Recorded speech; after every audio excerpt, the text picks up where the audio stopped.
Mi hija y mi yerno estaban peleando en el banco para decidir quién controlaría mi fortuna de $8 millones. Yo estaba ahí, sentada en la sala de espera, fingiendo leer una revista mientras escuchaba cada palabra venenosa que salía de sus bocas. Carlos gritaba que él tenía más experiencia con las finanzas, que Martina era demasiado emocional para manejar tanto dinero. Martina le respondía que era mi hija, que tenía más derecho que él. Hablaban de mí como si ya estuviera muerta. Antonio Flores, el gerente del banco, trataba de calmarlos desde detrás de su escritorio de madera oscura. Su voz sonaba incómoda, profesional pero nerviosa. Les explicaba que necesitaban mi firma, mi consentimiento, que yo era la titular de la cuenta. Carlos lo interrumpió con una carcajada amarga. Dijo que yo ya no estaba en condiciones de tomar decisiones importantes, que apenas recordaba dónde había puesto las llaves del coche. El aire acondicionado del banco zumbaba sobre nuestras cabezas, pero yo sentía calor. Un calor que me subía desde el estómago hasta la garganta. Mis manos temblaban ligeramente mientras pasaba las páginas de esa revista que no estaba leyendo. Fotos de cocinas modernas, consejos de jardinería, recetas que nunca haría. Todo parecía tan normal, tan cotidiano, mientras mi mundo se desmoronaba a unos metros de distancia. Martina levantó la voz. Dijo que había cuidado de mí durante años, que había sacrificado su tiempo y su energía para estar conmigo, que merecía esa recompensa. Carlos se rió otra vez, esa risa cruel que ya conocía bien. Le recordó que ella apenas me visitaba, que siempre tenía excusas para no venir a almorzar los domingos, que yo vivía prácticamente sola en esa casa grande. El señor Flores carraspeó. Les dijo que había otras opciones, que podían establecer un fideicomiso, que había maneras legales de proteger el patrimonio familiar. Pero ninguno de los dos lo escuchaba realmente. Solo querían el control total, inmediato. Querían las llaves del reino que yo había construido ladrillo a ladrillo, dólar a dólar, durante 50 años de trabajo. Mi corazón latía tan fuerte que pensé que todos en el banco podrían oírlo. Me quedé inmóvil en esa silla de cuero frío, observando a esas dos personas que decían amarme mientras planeaban mi funeral financiero. Carlos hablaba de inversiones, de fondos de alto rendimiento, de oportunidades que yo no entendería. Martina mencionaba gastos médicos futuros, cuidados especializados, una residencia para personas mayores. Una residencia. Esa palabra me atravesó como un cuchillo. Estaban planeando encerrarme, apartarme, quitarme mi libertad junto con mi dinero. Yo, que había criado a Martina sola después de que su padre nos abandonara. Yo, que trabajé dobles turnos en la fábrica textil para pagarle la universidad privada. Yo, que vendí mi primer coche para comprarle su vestido de novia. El teléfono del escritorio sonó y Antonio atendió con alivio, probablemente agradecido por la interrupción. Carlos y Martina siguieron discutiendo, pero más bajo, en susurros violentos. Ella le reprochaba que fuera tan obvio con sus intenciones. Él le decía que dejara de hacerse la santa, que los dos sabíamos por qué estaban ahí. Me levanté despacio de la silla. Mis rodillas crujieron ligeramente, pero mis piernas me sostuvieron firme. Caminé hacia el escritorio donde los tres me miraron con sorpresa, como si hubieran olvidado que yo estaba ahí. Como si fuera un mueble más en esa oficina con olor a papel nuevo y ambientador de pino. El señor Flores sonrió, esa sonrisa profesional que había perfeccionado durante años de atender clientes. Me preguntó si necesitaba algo, si quería un vaso de agua. Su amabilidad contrastaba brutalmente con la frialdad que acababa de presenciar. Le dije que no, que solo quería hacer una consulta rápida sobre mis cuentas. Que no tardaría mucho. Martina me miró con impaciencia. Me preguntó qué estaba haciendo, por qué había venido al banco sin avisarle. Su voz tenía ese tono condescendiente que había desarrollado en los últimos años, como si fuera mi madre en lugar de mi hija. Carlos se acomodó en su silla, claramente molesto por la interrupción de sus planes. Les dije que solo quería revisar algunos movimientos, que había notado cosas extrañas en mis estados de cuenta. Mentí. No había notado nada porque ellos se habían encargado de que yo no viera esos papeles desde hacía meses. Pero su reacción me lo confirmó todo. La mirada que intercambiaron, rápida pero reveladora. El nerviosismo de Carlos, que se pasó la mano por el cabello. La forma en que Martina apretó los labios. Antonio abrió su computadora y me pidió mi identificación. Mientras buscaba en mi bolso, Escuché a Carlos murmurar algo sobre perder el tiempo, sobre citas que tenían en la tarde. Martina le hizo una seña para que se callara. Pero yo ya había oído suficiente. Cuando finalmente encontré mi cédula, se la entregué al gerente con manos que ya no temblaban. Una calma extraña había comenzado a instalarse en mi pecho. Una frialdad que no había sentido en años. Antonio tecleó algunos números y frunció el ceño ligeramente. Entonces Martina dijo las palabras que cambiarían todo para siempre. Me miró directamente a los ojos y con una sonrisa que pretendía ser cariñosa pero que no llegaba a ocultar su impaciencia me dijo: «Mamá, mejor regresa a casa y descansa. Nosotros nos encargamos de todo. Tú ya no tienes que preocuparte por estas cosas complicadas». Esas palabras resonaron en mi cabeza mientras caminaba hacia la salida del banco. Tú ya no tienes que preocuparte por estas cosas complicadas. Como si los 8 millones de dólares hubieran aparecido por arte de magia en mi cuenta. Como si no recordara cada sacrificio que hice para construir esa fortuna. Regresé a casa en silencio, conduciendo mi viejo Toyota por las calles que conocía de memoria. Las mismas calles por las que corrí durante años para llegar a tiempo al trabajo, después de dejar a Martina en la escuela. Las mismas calles por las que caminé bajo la lluvia cuando no tenía dinero para el autobús. Me senté en mi cocina, en la misma mesa de madera donde Martina había hecho sus tareas durante toda su infancia. Preparé un té de manzanilla y dejé que los recuerdos llegaran como una avalancha. Recordé cuando tenía 30 años y mi esposo Roberto me abandonó por su secretaria, dejándome sola con una niña de 5 años y una hipoteca que parecía imposible de pagar. Martina lloraba todas las noches preguntando por su papá. Yo le mentía, le decía que había viajado por trabajo, que regresaría pronto. Mientras tanto, trabajaba dobles turnos en la fábrica textil durante la semana y limpiaba oficinas los fines de semana. Mis manos se agrietaron por los químicos de limpieza, mis pies se hincharon por estar tantas horas de pie, pero nunca dejé que Martina se diera cuenta de nuestras dificultades. Cuando ella cumplió 15 años, quiso una fiesta grande como sus amigas. Yo no tenía dinero para eso, pero vendí el único anillo de valor que me quedaba, una reliquia de mi abuela. La fiesta fue perfecta. Martina brilló esa noche como una princesa, rodeada de sus amigos, feliz. Eso era lo único que importaba. Los años de universidad fueron los más duros. Martina quería estudiar administración de empresas en una universidad privada y costosa. Yo trabajé 3 empleos para pagarle la matrícula, los libros, la residencia estudiantil. Comía frijoles y arroz todos los días para ahorrar cada centavo posible. Cuando ella me visitaba, cocinaba pollo y fingía que yo ya había comido.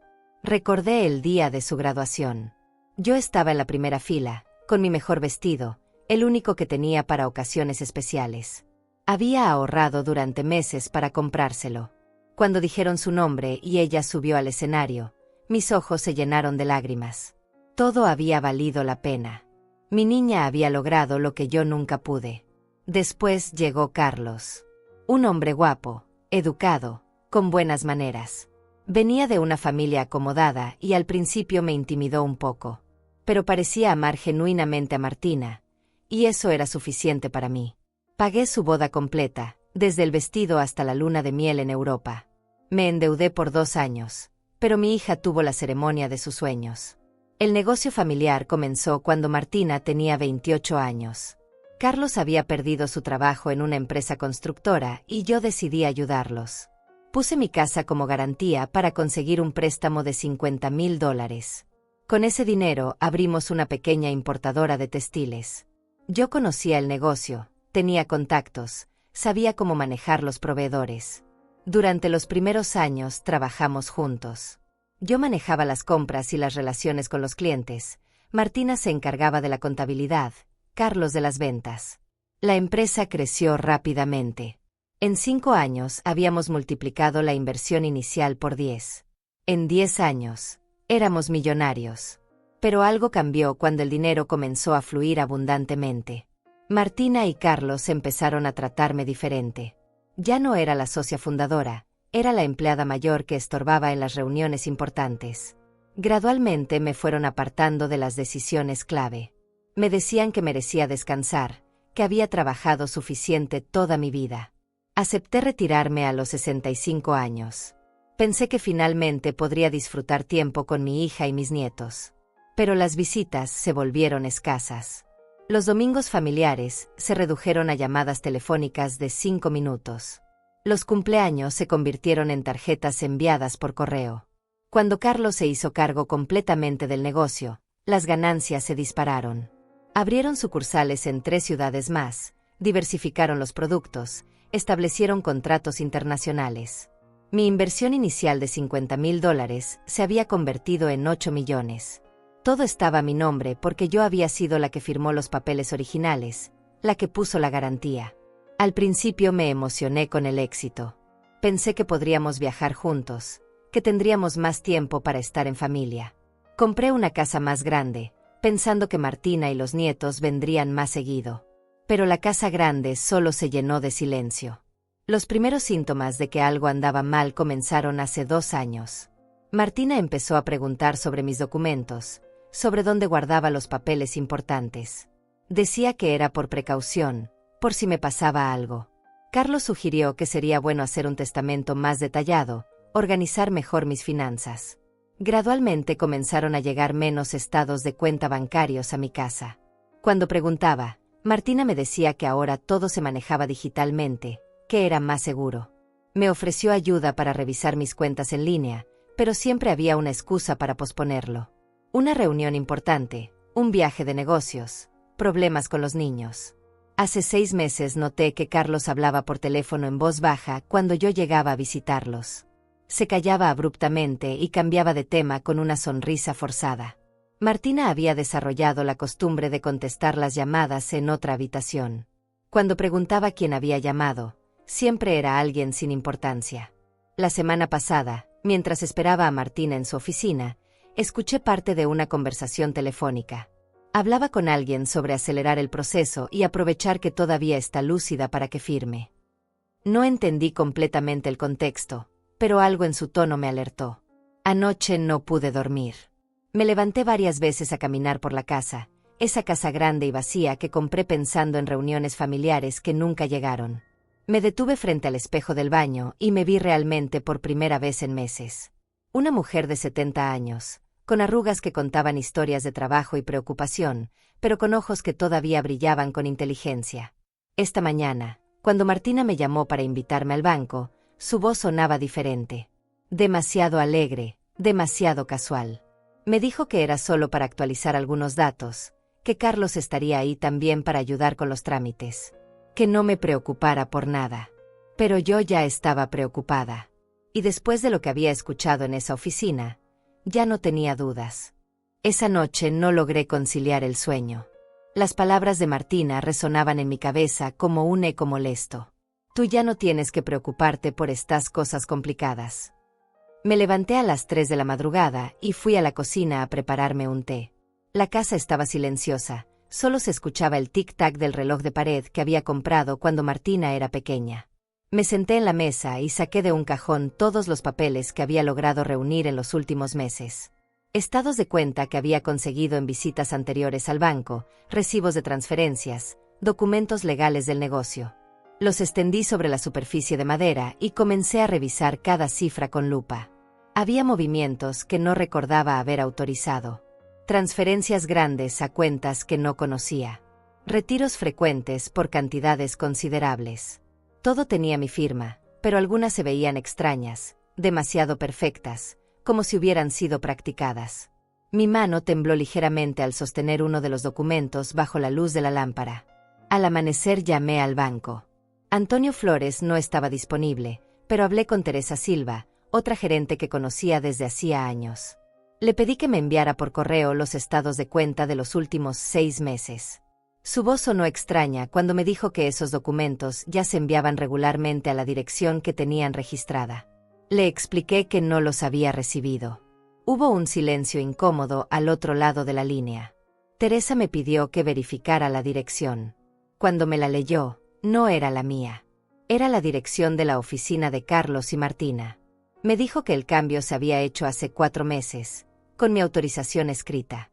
Yo no recordaba haber firmado nada así. Colgué el teléfono con las manos sudorosas.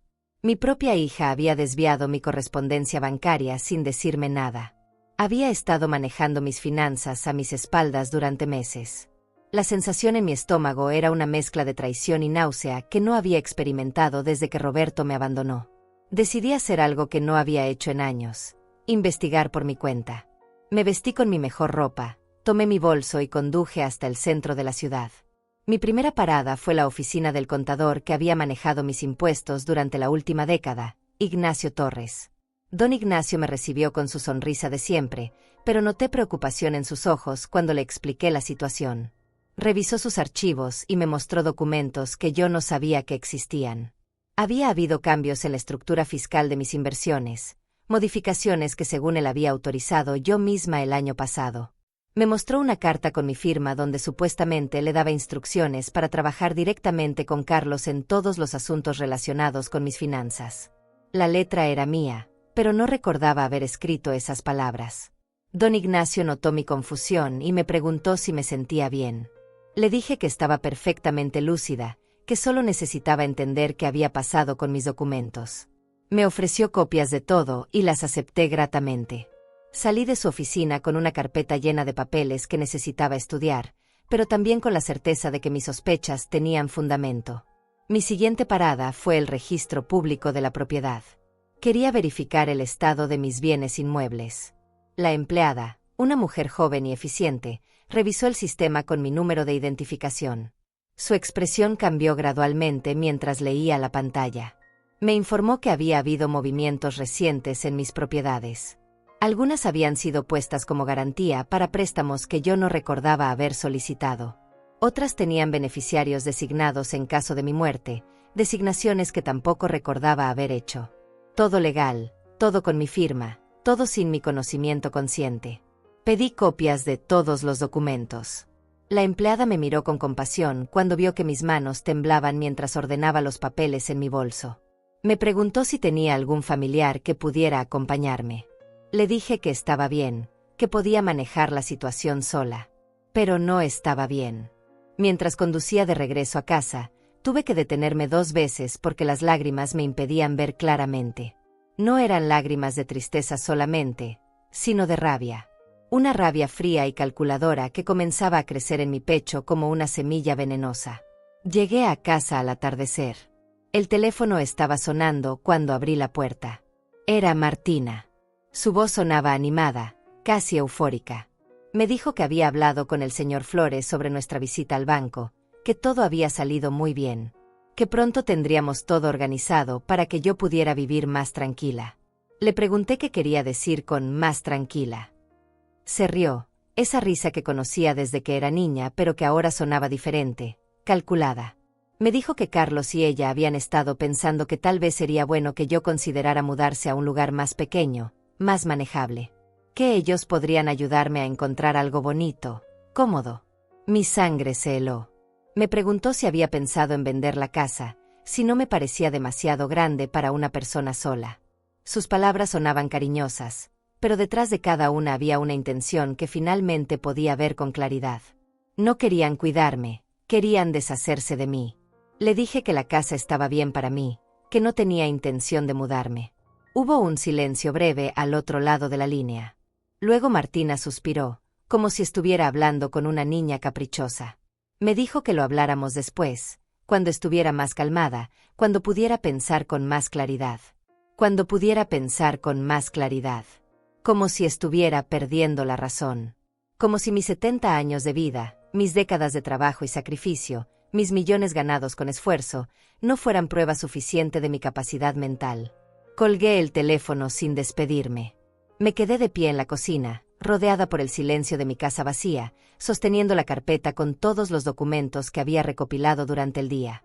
La evidencia de una traición sistemática y cuidadosamente planeada. Esa noche preparé mi cena como siempre, pero no tenía apetito. Me senté a la mesa con los papeles extendidos frente a mí y comencé a trazar las conexiones. Cada transferencia, cada cambio de dirección, cada modificación legal seguía un patrón. Me estaban desmantelando financieramente poco a poco, con mi supuesta autorización. El plan era brillante en su simplicidad. Gradualmente me apartarían de mis propias finanzas hasta que dependiera completamente de ellos. Luego me convencerían de mudarme a un lugar más pequeño, vendiendo mi casa. Finalmente, Cuando fuera lo suficientemente vulnerable, tomarían control total de mis 8 millones de dólares. Pero habían cometido un error.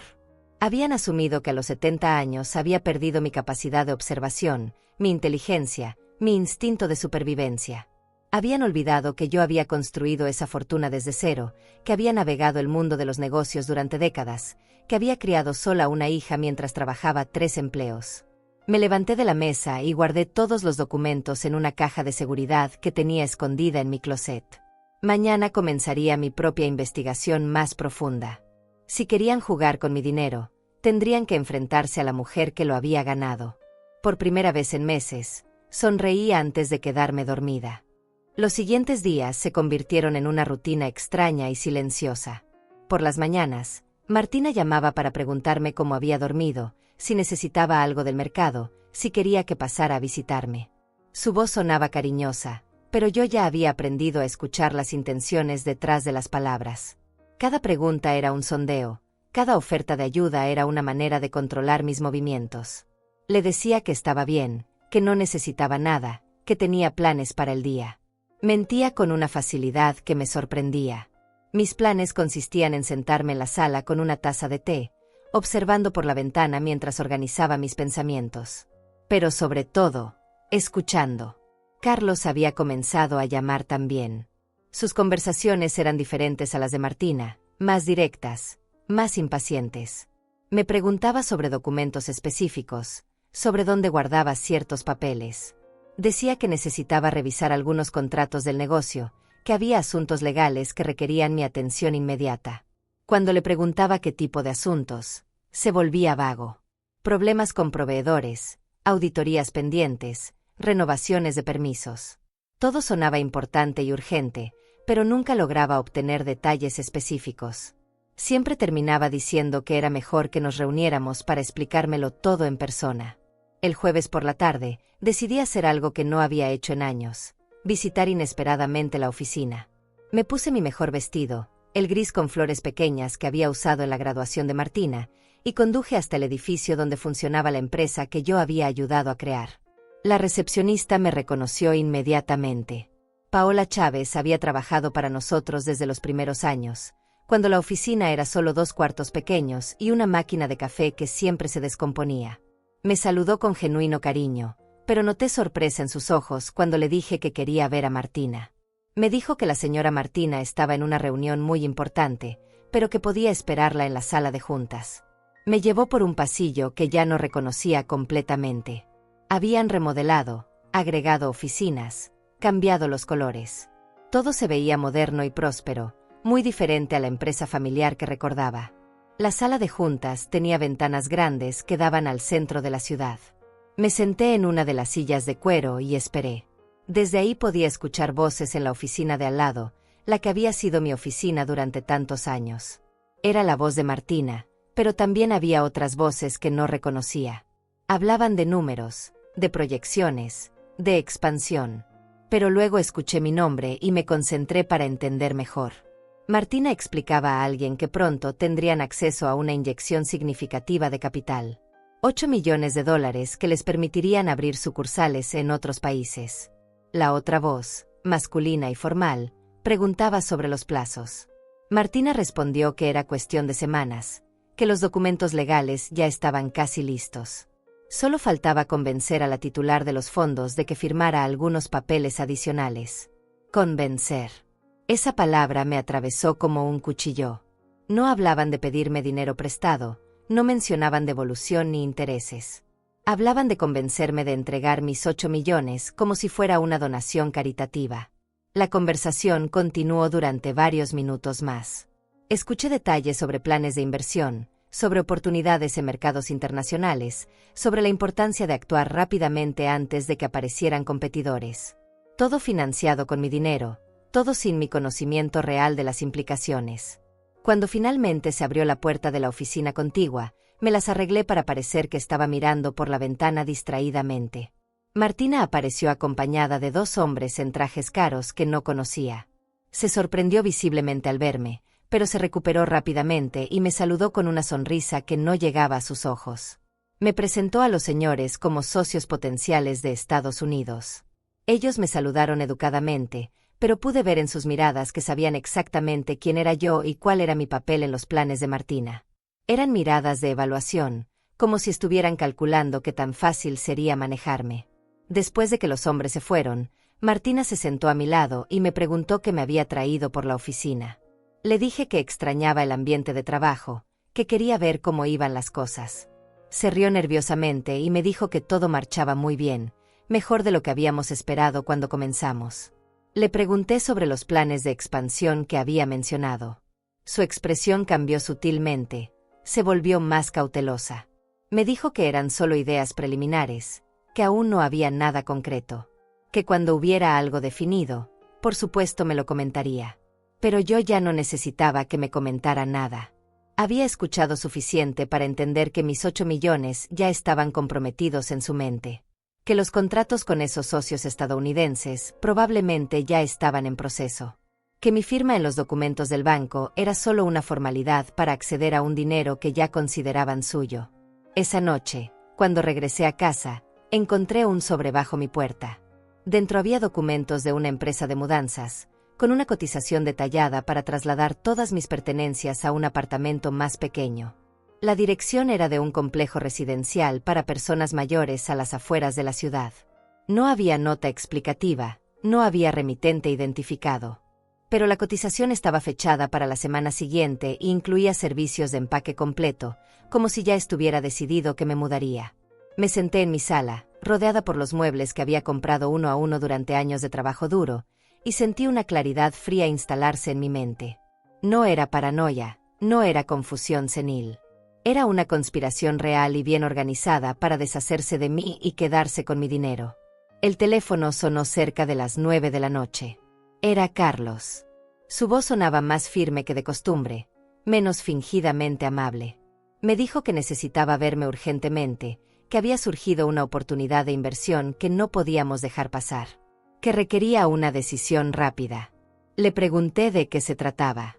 Me habló de un contrato con compradores internacionales, de la necesidad de capital inmediato para asegurar el trato. Dijo que si actuábamos rápido, podríamos triplicar la inversión en menos de un año. Pero necesitaba mi autorización para usar mis fondos como garantía. Le dije que necesitaba tiempo para pensarlo, que no me gustaba tomar decisiones importantes por teléfono. Se impacientó visiblemente, aunque trató de disimularlo. Me dijo que el tiempo era crucial, que otros inversionistas estaban interesados en la misma oportunidad. Cuando colgué, supe que habían decidido acelerar sus planes. Tal vez mi visita a la oficina los había puesto nerviosos. Tal vez había notado que ya no era tan fácil de manipular como habían esperado. O tal vez simplemente estaban ansiosos por tener acceso a mis 8 millones de dólares. Esa noche no dormí nada. Me quedé despierta, sentada en la cocina, bebiendo té y mirando las fotos de Martina que tenía en el refrigerador. Su primera comunión, su graduación de secundaria, su boda. En todas sonreía genuinamente, con amor, con gratitud hacia la madre que había sacrificado todo por ella. ¿En qué momento esa niña agradecida se había convertido en una mujer que planeaba robarme todo lo que tenía? ¿En qué momento había decidido que mi vida ya no tenía valor, que mi dinero era más importante que mi bienestar? Al amanecer tomé una decisión. Si querían jugar a ser más astutos que yo, tendrían que enfrentarse a 50 años de experiencia en el mundo real. Había sobrevivido al abandono, a la pobreza, a las dificultades de criar sola a una hija. No iba a dejar que esa misma hija me destruyera en mis últimos años. Era hora de contraatacar. El viernes por la mañana me desperté con una determinación que no había sentido en años. Había pasado 4 días recopilando evidencias. Ahora era momento de actuar. Me vestí con cuidado. Elegí mi traje beige más formal, el que usaba cuando tenía reuniones importantes en los primeros años del negocio. Me peiné hacia atrás y me puse los aretes de perlas que habían sido de mi madre. Mi primera parada fue el despacho de abogados Flores y Asociados. Había trabajado con el licenciado Romario Flores durante la creación de la empresa, y sabía que era un hombre discreto y profesional. Su secretaria me recordaba y me hizo pasar inmediatamente a su oficina. Don Romario se sorprendió de verme después de tantos años, pero su sorpresa se convirtió en preocupación cuando le expliqué la situación. Le mostré todos los documentos que había recopilado, las transferencias no autorizadas, los cambios de dirección postal, las modificaciones en mis propiedades. Estudió cada papel con meticulosidad profesional. Me confirmó lo que ya sospechaba: alguien había estado falsificando mi firma de manera sistemática. Las diferencias eran sutiles, pero un análisis grafológico las revelaría inmediatamente. Me explicó que constituía fraude documental y apropiación indebida, delitos graves que podrían resultar en años de prisión. Le pedí que mantuviera absoluta confidencialidad sobre mi visita. Necesitaba tiempo para organizar mi estrategia antes de tomar acciones legales. Me aseguró que podía contar con su discreción y me dio su tarjeta personal con un número directo. Salí del despacho con una sensación de alivio. No estaba loca, no estaba imaginando cosas. Un profesional del derecho había confirmado que era víctima de un fraude elaborado. Pero también sentía una tristeza profunda. La hija que había criado con tanto amor se había convertido en una criminal. Mi siguiente parada fue el Banco Central de la ciudad, donde tenía otra cuenta que Martina y Carlos desconocían. Era una cuenta vieja, de los primeros años del negocio, que había mantenido activa como fondo de emergencia. Solo tenía $20,000, pero sería suficiente para lo que necesitaba hacer. Hablé con la gerente, una mujer eficiente llamada Lourdes Torres. Le expliqué que quería transferir dinero desde mi cuenta principal en el otro banco. Me ayudó a completar los formularios y me aseguró que la operación sería confidencial. Las transferencias se procesarían al día siguiente. Después conduje hasta el notario público más prestigioso de la ciudad. El licenciado Tales Chávez tenía fama de ser incorruptible y meticuloso. Le expliqué que necesitaba hacer cambios importantes en mi testamento y en la distribución de mis bienes. Quería asegurarme de que todo estuviera legalmente blindado. Don Tales revisó mi testamento actual y frunció el ceño. Me mostró varias cláusulas que no recordaba haber autorizado, beneficiarios adicionales que habían sido agregados recientemente. Una vez más, mi supuesta firma autorizaba cambios que jamás había aprobado conscientemente. Le pedí que preparara un testamento completamente nuevo, revocando todos los anteriores. Esta vez, yo dictaría cada palabra, cada cláusula, cada beneficiario. También quería establecer un fideicomiso que protegiera mis bienes de cualquier manipulación futura. Me dijo que los documentos estarían listos en una semana. Cuando regresé a casa, encontré 3 mensajes en mi contestadora. 2 de Martina y 1 de Carlos. Todos sonaban cada vez más urgentes, más insistentes. Martina decía que necesitaba hablar conmigo sobre asuntos familiares importantes. Carlos mencionaba la oportunidad de inversión que se nos estaba escapando. No devolví ninguna llamada. En lugar de eso, preparé una lista detallada de todas mis cuentas bancarias, propiedades, inversiones y documentos importantes. Cada ítem tenía su ubicación exacta, números de cuenta, contactos relevantes. Era un inventario completo de mis $8 millones. Esa tarde recibí una visita inesperada. Martina llegó sin avisar, con una expresión de preocupación exagerada. Me dijo que había estado tratando de comunicarse conmigo todo el día, que se había preocupado cuando no respondí sus llamadas. Sus ojos escanearon la sala, como si buscara algo específico. Le ofrecí té y nos sentamos en la sala. Me preguntó cómo me había sentido últimamente, si había tenido problemas para recordar cosas, si me sentía confundida con frecuencia. Sus preguntas sonaban como un interrogatorio médico disfrazado de preocupación maternal. Le aseguré que me sentía perfectamente bien, que mi memoria estaba intacta, que no tenía ningún problema cognitivo. Ella insistió, mencionó que a veces las personas mayores no se dan cuenta cuando empiezan a tener dificultades. Que tal vez sería bueno hacer una evaluación médica, solo por precaución. Me di cuenta de que estaba construyendo un expediente. Si en algún momento necesitaban demostrar que yo no era competente para manejar mis finanzas, estas conversaciones serían su evidencia. Cada pregunta sobre mi memoria, cada sugerencia sobre exámenes médicos, era parte de un plan para declararme mentalmente incapacitada. Le dije que me sentía ofendida por sus insinuaciones, que había manejado millones de dólares durante décadas, que había criado exitosamente a una hija, que había construido un negocio próspero desde cero. Su expresión cambió. Se volvió más fría, más calculadora. Me dijo que justamente por eso se preocupaba. Que había sido muy responsable toda mi vida, pero que ahora era momento de descansar, de dejar que otros se hicieran cargo de las decisiones difíciles. que Carlos y ella solo querían protegerme de las presiones y responsabilidades financieras. Cuando se fue, me quedé sentada en mi sala, rodeada por el silencio pesado de la traición confirmada. Mi propia hija estaba trabajando activamente para declararme incompetente, para justificar el robo de mis bienes como una medida de protección. Esa noche llamé a don Romario desde mi teléfono personal. Le conté sobre la visita de Martina, sobre sus preguntas insistentes sobre mi salud mental. Me aconsejó que me hiciera un examen médico completo inmediatamente, con un doctor independiente de mi elección. La documentación médica de mi competencia mental sería crucial si el caso llegaba a los tribunales. También me sugirió que comenzara a grabar nuestras conversaciones telefónicas, que documentara cada encuentro, cada presión que ejercieran sobre mí. Me explicó que en casos de abuso financiero contra personas mayores, la evidencia era fundamental para demostrar manipulación y coerción. El sábado por la mañana fui al consultorio del doctor Antonio Silva, mi médico de cabecera durante los últimos 15 años. Le expliqué la situación sin entrar en detalles familiares específicos. Solo le dije que necesitaba una evaluación médica completa que documentara mi estado físico y mental. El doctor Silva realizó todos los exámenes posibles: pruebas de memoria, evaluaciones cognitivas, análisis de sangre, revisión neurológica. Los resultados fueron categóricos.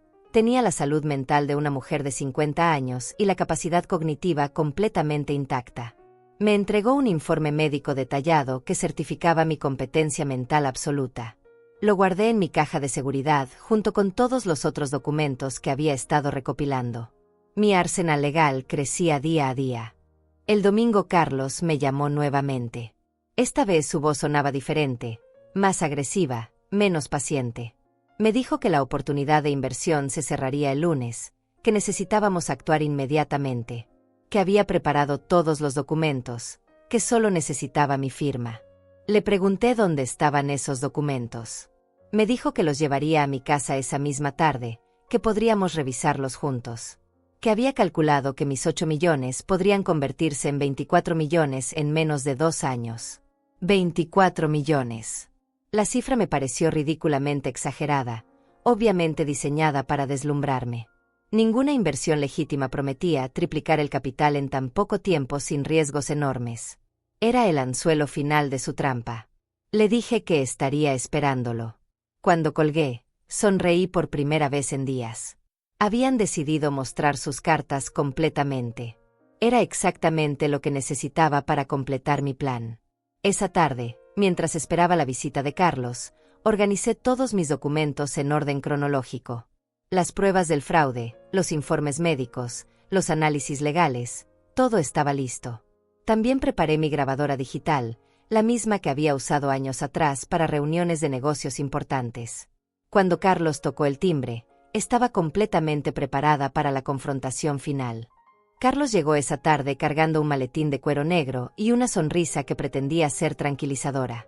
Vestía uno de sus trajes caros, el gris oscuro que usaba para reuniones importantes, y traía consigo el aroma de su colonia cara. Se veía confiado, como un hombre que está a punto de cerrar el negocio de su vida. Lo recibí en la sala con mi mejor actuación de abuela confundida, pero bien intencionada. Le ofrecí café y galletas, le pregunté por los niños. Hice todos los comentarios que una mujer de 70 años haría en una situación normal. Él respondía con paciencia exagerada, como si estuviera hablando con una persona de capacidades limitadas. Abrió su maletín sobre la mesa de centro y sacó una carpeta gruesa llena de documentos. Me explicó con voz condescendiente que había encontrado la oportunidad perfecta para multiplicar mi dinero. Una empresa estadounidense necesitaba capital para expandirse a Latinoamérica, y estaban ofreciendo rendimientos extraordinarios a inversionistas electos. Me mostró gráficas coloridas, proyecciones financieras que parecían demasiado buenas para ser verdad, testimonios de otros inversionistas que supuestamente habían triplicado su dinero. Todo el paquete estaba diseñado profesionalmente para impresionar a alguien que no entendiera de finanzas. Mientras él hablaba, yo asentía y hacía preguntas ingenuas.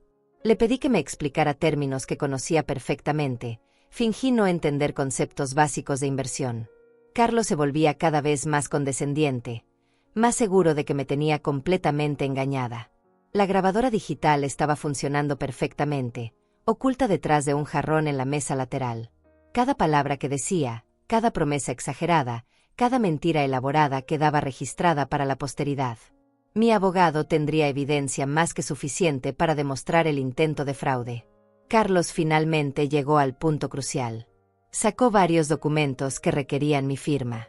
Poderes notariales que le darían control total sobre mis cuentas bancarias, autorizaciones para transferir fondos, documentos que esencialmente me convertirían en una figura decorativa en el manejo de mi propio dinero. Me explicó con paciencia fingida que estos papeles eran solo formalidades legales, que me protegerían de la responsabilidad si algo salía mal con la inversión, que él se haría cargo de todos los detalles técnicos, que yo no tendría que preocuparme por nada complicado. Tomé los documentos y fingí leerlos con dificultad, como si las letras pequeñas me causaran problemas.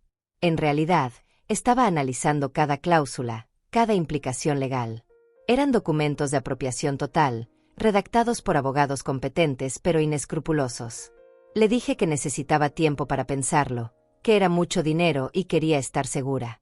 Carlos se impacientó visiblemente, aunque trató de disimularlo. Me recordó que la oportunidad se cerraría al día siguiente, que otros inversionistas estaban esperando su decisión.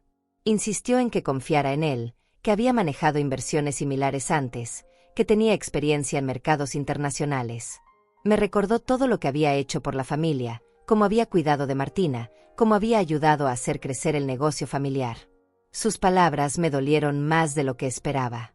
Había cuidado de Martina, eso era cierto. Pero ahora estaba usando ese cuidado como justificación para robarme. Había ayudado con el negocio, pero solo después de que yo pusiera todo el capital inicial y asumiera todos los riesgos. Le pregunté qué pasaría si la inversión salía mal, si perdíamos todo el dinero. Me aseguró que eso era imposible, que la empresa estadounidense tenía garantías bancarias sólidas. Cuando le pedí ver esas garantías, se volvió evasivo. Dijo que eran documentos confidenciales que solo se compartían después de firmar los acuerdos preliminares. Decidí presionarlo un poco más. Le pregunté por qué necesitaba que yo firmara poderes tan amplios si la inversión era tan segura. Su máscara de paciencia comenzó a resquebrajarse. Me dijo con voz más firme que en inversiones de esta magnitud era normal que hubiera procedimientos específicos. Fingí estar confundida por su cambio de tono. Le dije que no me gustaba cuando me hablaba así, que me recordaba a su padre cuando perdía la paciencia conmigo. Esa comparación lo enfureció visiblemente, aunque trató de controlarse. Se disculpó con una sonrisa forzada y volvió a su tono condescendiente. Me explicó que solo estaba preocupado por mi bienestar financiero, que quería asegurarme un futuro cómodo. Que 8 millones parecían mucho dinero, pero que con la inflación y los gastos médicos futuros, tal vez no serían suficientes. Gastos médicos futuros. Ahí estaba la amenaza velada. La implicación de que pronto necesitaría cuidados costosos, que estaría a merced de decisiones que otros tomarían por mí. Era su manera de recordarme que mi autonomía tenía fecha de vencimiento. Le dije que me sentía perfectamente bien de salud, que mi doctor acababa de confirmar que estaba en excelente condición física y mental. Carlos frunció el ceño ligeramente. Probablemente no esperaba que hubiera ido al médico por mi propia iniciativa. Cambió de estrategia y comenzó a hablar sobre Martina. Me dijo que mi hija estaba muy preocupada por mí, que había notado algunos cambios en mi comportamiento últimamente. Que tal vez yo no me daba cuenta, pero que había momentos en que parecía confundida o desorientada. Era la misma línea que había usado Martina. Estaban coordinando sus esfuerzos para construir una narrativa de deterioro mental que justificaría su control sobre mis finanzas. Cada conversación era parte de un expediente que usarían contra mí si era necesario. Les seguí el juego. Fingí preocupación por esos supuestos lapsos de memoria que ellos habían inventado. Les pedí ejemplos específicos. Carlos mencionó ocasiones vagas en que supuestamente había repetido conversaciones o había olvidado compromisos importantes. Sabía que estaba mintiendo porque recordaba perfectamente cada encuentro que habíamos tenido en los últimos meses. Mi memoria estaba intacta, pero él necesitaba crear dudas sobre mi competencia mental para proceder con su plan. Finalmente le dije que firmaría los documentos, pero que quería hacerlo en presencia de mi abogado. Carlos se tensó inmediatamente. Me preguntó por qué necesitaba un abogado si confiaba en él. Le expliqué que era solo por precaución, que siempre había manejado mis asuntos importantes con asesoría legal. Su actitud cambió completamente. Ya no era el yerno paciente y cariñoso. Se volvió frío, calculador. Me dijo que involucrar abogados complicaría innecesariamente el proceso, que retrasaría la inversión hasta que fuera demasiado tarde. Le sostuve la mirada sin parpadear. Por primera vez en meses, no fingí ser la abuela frágil que él esperaba. Le dije con voz firme que mis $8 millones habían sido ganados con trabajo duro y decisiones inteligentes, que no los arriesgaría sin la debida asesoría profesional. Carlos guardó los documentos en su maletín con movimientos bruscos. Su máscara había caído completamente. Me dijo que estaba cometiendo un error, que esta oportunidad no se repetiría. Que Martina y él solo querían ayudarme, pero que si yo prefería ser desconfiada y obstinada, tendría que asumir las consecuencias. Las consecuencias. Otra amenaza apenas disimulada. Me quedé sentada en silencio mientras él se dirigía hacia la puerta. Antes de salir, se volvió y me dijo que hablaría con Martina sobre mi actitud. Que tal vez era hora de considerar seriamente otras opciones para mi cuidado. Cuando se fue, apagué la grabadora digital. Tenía más de 1 hora de conversación registrada, evidencia clara de intento de fraude y manipulación financiera. Carlos había revelado completamente sus intenciones, había mostrado su verdadera personalidad, había hecho amenazas implícitas. Esa noche, mientras revisaba mis notas y organizaba las grabaciones, sonó el teléfono. Era Martina, y su voz sonaba furiosa. Me gritó que como me atrevía a desconfiar de Carlos, que después de todo lo que habían hecho por mí, yo los trataba como criminales. Le dije con calma que solo quería proteger mis intereses, que cualquier inversión de esa magnitud requería asesoría profesional. Ella me cortó bruscamente. Me dijo que había hablado con un abogado especializado en casos de personas mayores, que habían opciones legales para proteger mi patrimonio aunque yo no quisiera cooperar. Colgó sin despedirse. Me quedé con el teléfono en la mano, escuchando el tono demarcado mientras procesaba lo que acababa de oír. Habían consultado con un abogado sobre cómo quitarme el control de mis propios bienes. Estaban preparando una batalla legal para declararme incompetente. Pero habían subestimado a su oponente. Mientras ellos planeaban robarme, yo había estado construyendo mi defensa. Tenía evidencia, tenía asesoría legal, tenía documentación médica. Más importante aún, tenía la ventaja de la sorpresa. Era hora de mostrarles que la mujer que había construido una fortuna de $8 millones no se rendía sin pelear. El lunes por la mañana me desperté antes del amanecer con una claridad mental que no había experimentado en meses. Era el día de mi contraataque, el momento de revelar mis cartas después de una semana de silenciosa preparación.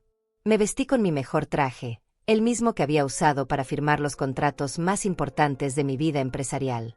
Mi primera parada fue el banco donde Martina y Carlos creían tener control sobre mis finanzas. Llegué temprano, antes de que abrieran oficialmente, y esperé en mi coche observando el edificio. A las 9 en punto exactas, caminé hacia la entrada con una carpeta llena de documentos bajo el brazo. Antonio Flores me recibió con la misma sonrisa profesional de siempre, pero noté nerviosismo en sus ojos cuando le dije que necesitaba hacer cambios importantes en mis cuentas. Le expliqué que había descubierto irregularidades en mis estados financieros, movimientos no autorizados que constituían fraude bancario. Le mostré el análisis grafológico que había obtenido de mis supuestas firmas. El perito había confirmado categóricamente que al menos 15 firmas en documentos bancarios recientes habían sido falsificadas. Antonio estudió el informe con expresión cada vez más preocupada. Le entregué una carta formal revocando todos los poderes que habían sido otorgados a terceras personas sobre mis cuentas. También presenté una orden de mi abogado requiriendo la congelación inmediata de cualquier transferencia pendiente y la cancelación de todas las autorizaciones de acceso que no hubieran sido firmadas por mí en presencia de un notario. Antonio me informó que había 3 transferencias programadas para esa misma semana por un total de $2 millones. Transferencias que yo jamás había autorizado, destinadas a cuentas empresariales controladas por Carlos. Le ordené cancelarlas inmediatamente y cambiar todas las claves de acceso a mis cuentas. Mientras procesaba mi solicitud, Antonio me preguntó discretamente si quería presentar cargos criminales contra las personas responsables del fraude. Le dije que mi abogado se encargaría de esos procedimientos, pero que primero necesitaba asegurar mis activos. Salí del banco con la satisfacción de haber cerrado herméticamente el acceso a mi dinero. Martina y Carlos descubrirían muy pronto que sus planes de apropiación habían sido frustrados. Pero mi trabajo apenas comenzaba. Mi siguiente destino fue la notaría donde había preparado mi nuevo testamento. Don Tales me recibió con los documentos finalizados, un testamento completamente nuevo que revocaba todas las versiones anteriores y eliminaba a Martina como beneficiaria principal de mis bienes. En su lugar, había establecido un fideicomiso que donaría la mayoría de mi fortuna a fundaciones educativas para mujeres de escasos recursos. Martina recibiría solo una cantidad simbólica, suficiente para demostrar que no la había olvidado, pero insuficiente para financiar el estilo de vida lujoso que había planificado con mi dinero. Firmé cada página del Nuevo Testamento en presencia de 3 testigos independientes. Don Tales me aseguró que el documento era legalmente blindado contra cualquier impugnación. También me entregó copias certificadas que deposité inmediatamente en cajas de seguridad en 3 bancos diferentes. A mediodía regresé a casa para esperar. Sabía que no tardarían en descubrir que sus planes habían sido saboteados. El teléfono comenzó a sonar a las 2 de la tarde.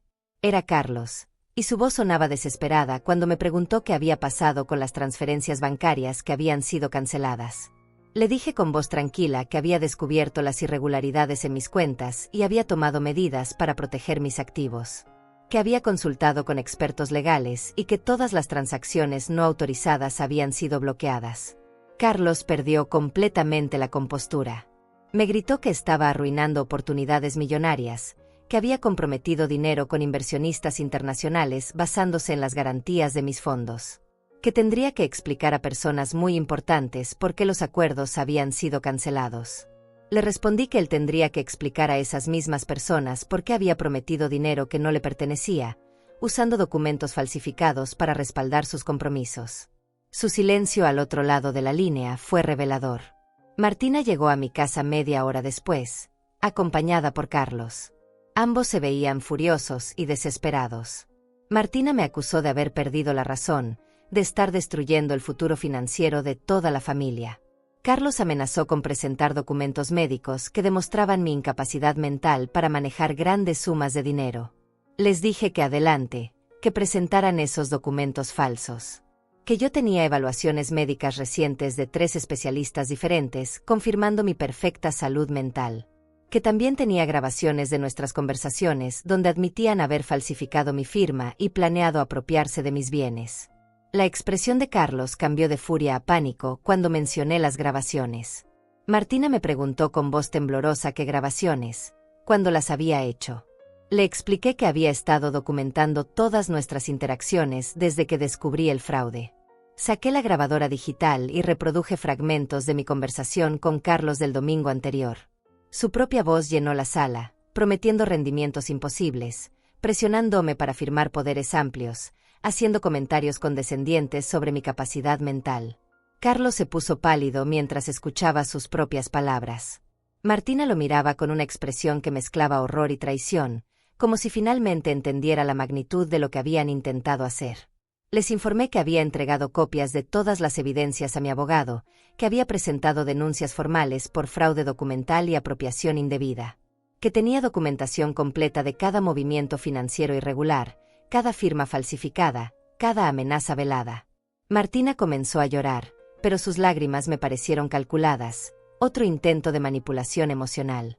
Me suplicó que considerara las consecuencias para los nietos, que pensara en la reputación familiar, que todo había sido un malentendido, que solo querían protegerme.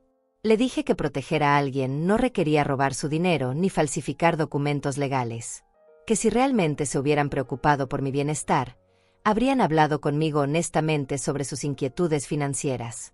Carlos trató una última estrategia desesperada.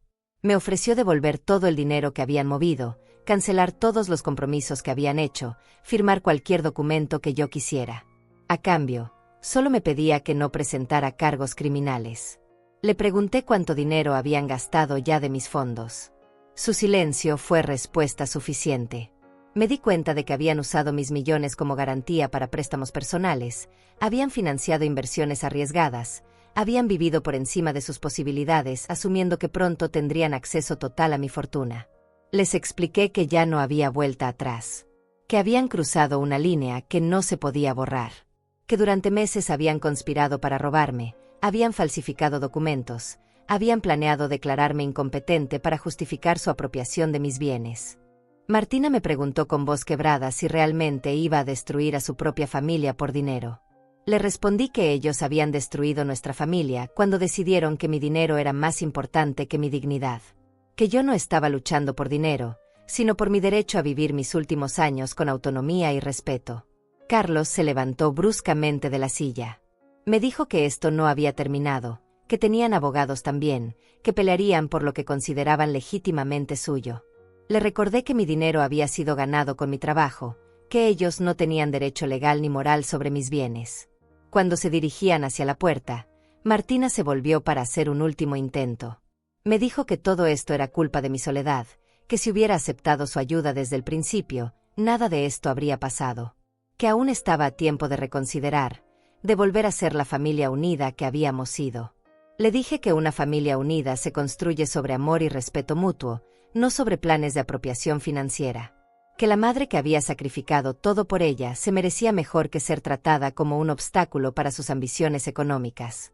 Después de que se fueron, me quedé sentada en mi sala, rodeada por un silencio que por primera vez en meses no me parecía pesado sino liberador. Había confrontado a mis propios depredadores, había expuesto su plan, había protegido mis activos. El teléfono sonó esa noche. Era el licenciado Romario, mi abogado. Me informó que Carlos había contactado su despacho esa tarde, ofreciendo llegar a un acuerdo extrajudicial. Quería negociar una suma específica a cambio de que yo retirara todas las denuncias. Le dije que no había nada que negociar, que procediera con todas las acciones legales, que presentara todos los cargos criminales correspondientes, que después de 50 años construyendo mi patrimonio honestamente, no iba a permitir que me lo robaran en mis últimos años. Esa noche dormí profundamente por primera vez en semanas. Había tomado control de mi vida nuevamente. Los siguientes días fueron una cascada de consecuencias que observé con una mezcla de satisfacción y tristeza. El martes por la mañana, el licenciado Romario me llamó para informarme que las autoridades habían congelado todas las cuentas bancarias de Carlos y Martina como parte de la investigación por fraude financiero. Sus activos estaban siendo auditados para determinar qué parte provenía de fondos apropiados ilegalmente. Esa misma tarde recibí una llamada desesperada de Martina. Su voz sonaba completamente diferente, quebrada, sin rastro de la arrogancia que había mostrado durante meses. Me suplicó que la ayudara, que no podía acceder a su dinero, que los bancos le habían cancelado sus tarjetas de crédito, que Carlos estaba furioso y la culpaba a ella por haber subestimado mi capacidad de reacción. Le dije con voz calmada que las consecuencias de sus acciones apenas comenzaban, que cuando uno comete fraude contra instituciones financieras, el sistema legal no perdona, que ella había elegido ser una criminal, y ahora tendría que enfrentar las consecuencias como cualquier criminal. Me colgó sin despedirse, pero pude escuchar que estaba llorando. Por un momento sentí el impulso maternal de protegerla, de encontrar una manera de ayudarla. Pero recordé las grabaciones, las firmas falsificadas, los meses de manipulación y engaño. Había criado a esa mujer con amor y sacrificio, pero no podía salvarla de las decisiones que había tomado como adulta. El miércoles, Antonio Flores me visitó en casa para entregarme personalmente un informe detallado de todas las transacciones irregulares que habían descubierto en mis cuentas. El total de dinero que Carlos y Martina habían movido sin mi autorización ascendía a $3.200.000. Habían usado mis fondos para comprar una casa en la playa valorada en $1,5 millones, habían invertido en 2 restaurantes que estaban perdiendo dinero, habían prestado $500,000 a amigos que nunca se los devolvieron. También habían gastado cantidades obscenas en viajes, joyas, coches de lujo y tarjetas de crédito sin límite. Pero lo que más me dolió fue descubrir que habían usado mi dinero para pagar abogados especializados en declarar personas mayores como mentalmente incompetentes. Habían invertido $50,000 en construir un caso legal para quitarme mi autonomía financiera. Antonio me explicó que el banco había iniciado su propia investigación interna para determinar cómo habían logrado falsificar tantos documentos sin ser detectados. Habían encontrado evidencia de que alguien dentro de la institución había facilitado el proceso, probablemente a cambio de dinero. Esa tarde recibí una visita inesperada. Era Paola Chávez, la recepcionista de la empresa que yo había ayudado a crear. Venía con lágrimas en los ojos y una carta de renuncia en las manos.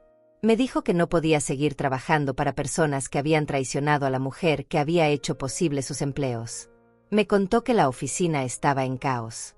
Los socios estadounidenses habían cancelado todos los contratos cuando descubrieron que las garantías financieras eran fraudulentas. 3 empleados habían renunciado cuando se enteraron de lo que Carlos y Martina habían intentado hacerme. Los proveedores estaban exigiendo pagos inmediatos porque sus cuentas bancarias estaban congeladas. Paola me confesó que había sabido que algo extraño estaba pasando desde hacía meses. Que había visto documentos con mi firma que parecían diferentes, que había escuchado conversaciones telefónicas donde hablaban de acelerar el proceso con la vieja. Pero había asumido que yo estaba de acuerdo con todo. Le dije que entendía su posición, que no la culpaba por no haber intervenido.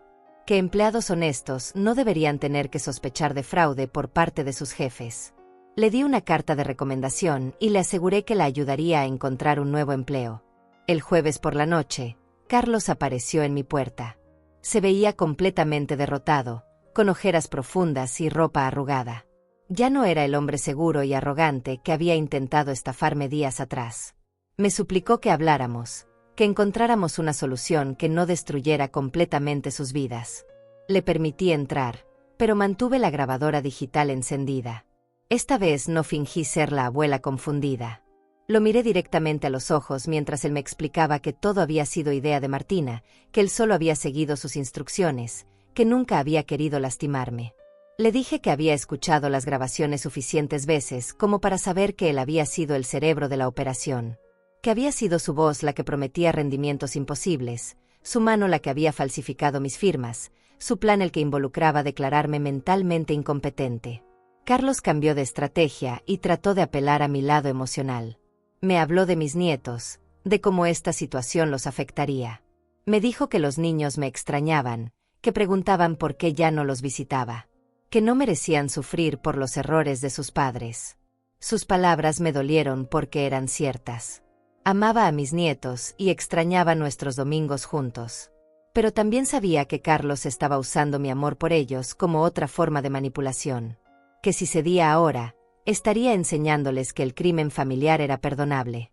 Le expliqué que mis nietos aprenderían una lección valiosa de esta situación, que las acciones tienen consecuencias, que nadie está por encima de la ley, que el respeto a los mayores no es opcional.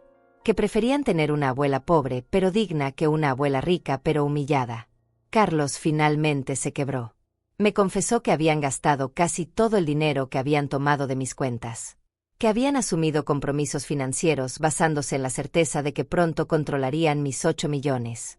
Que ahora debían dinero a personas peligrosas que no aceptarían excusas.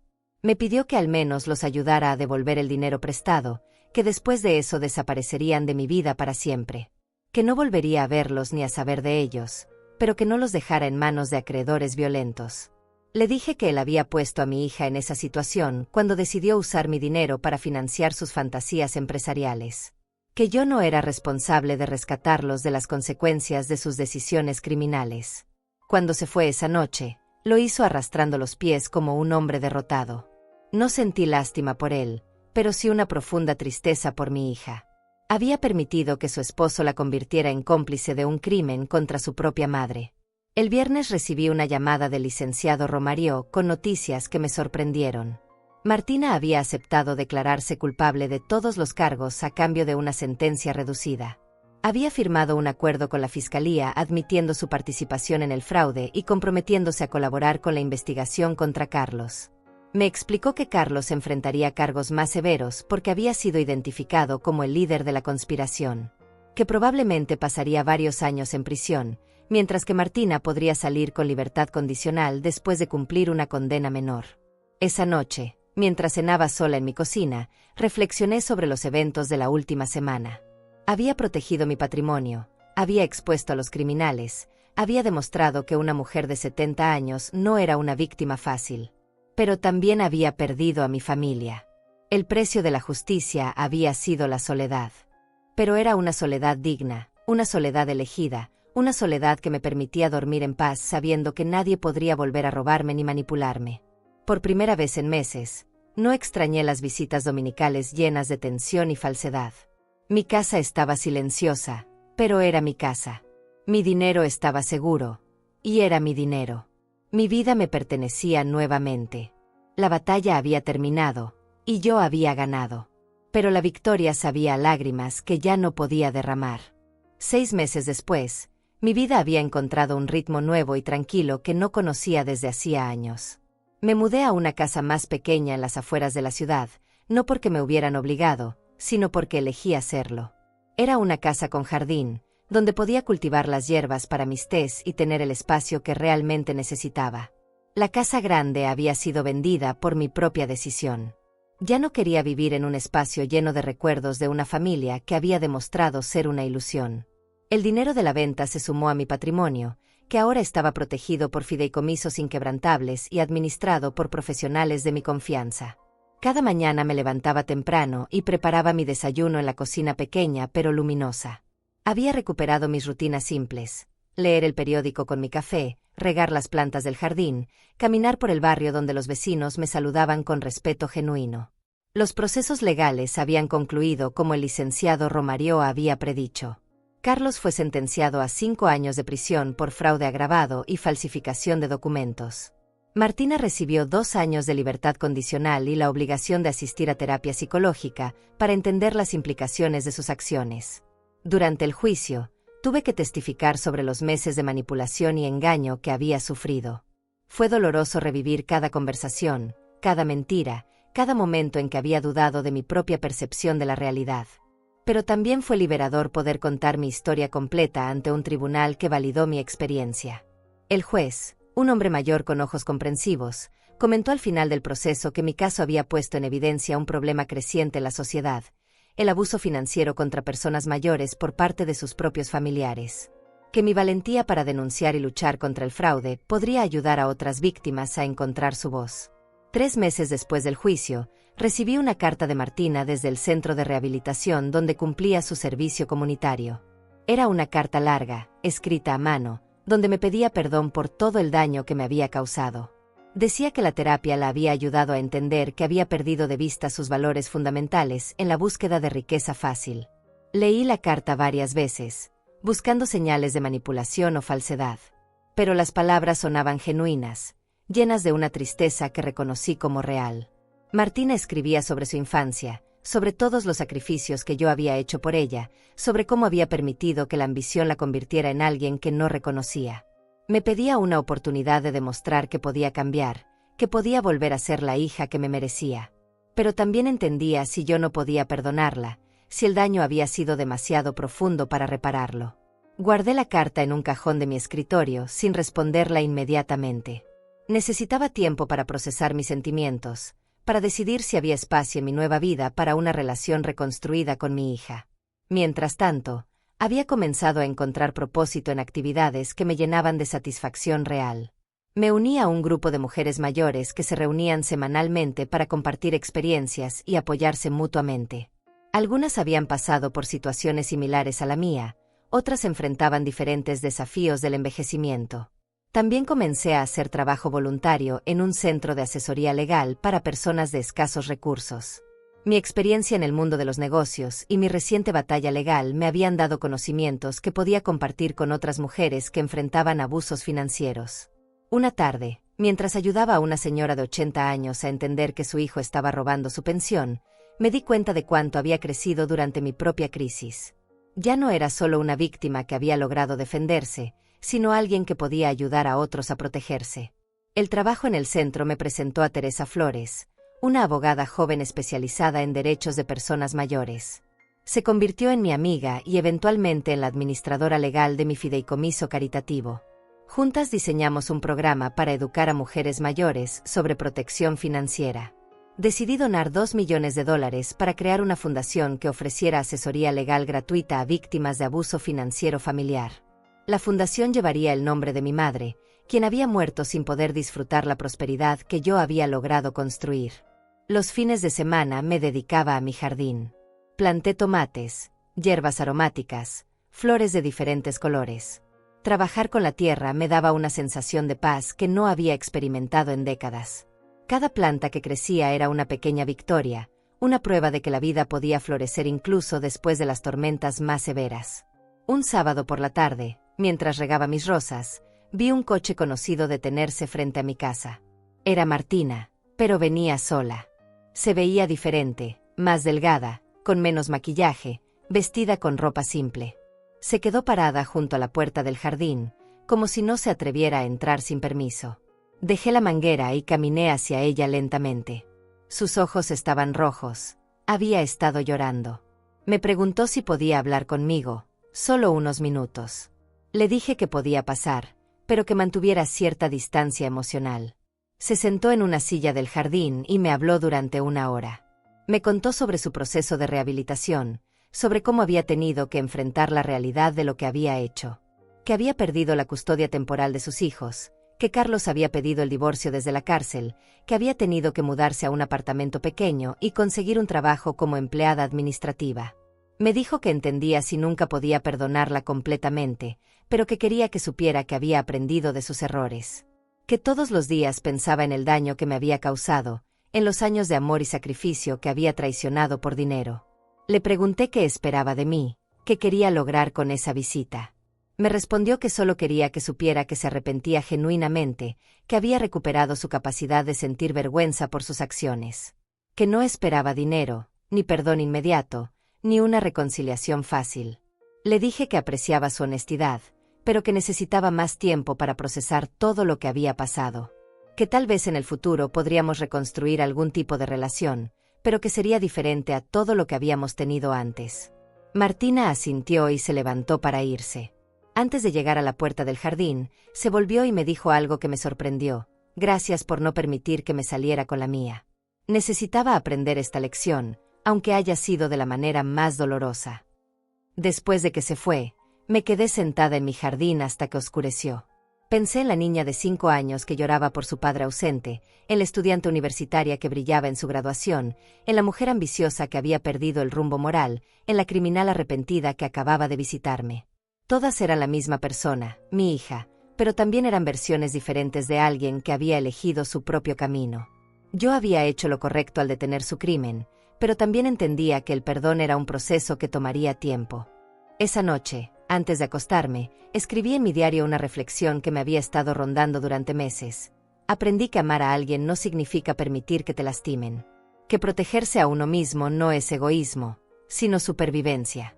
Que a los 70 años aún tenía la fuerza para luchar por mi dignidad. Cerré el diario y miré por la ventana hacia mi jardín donde las plantas crecían en silencio bajo la luz de la luna.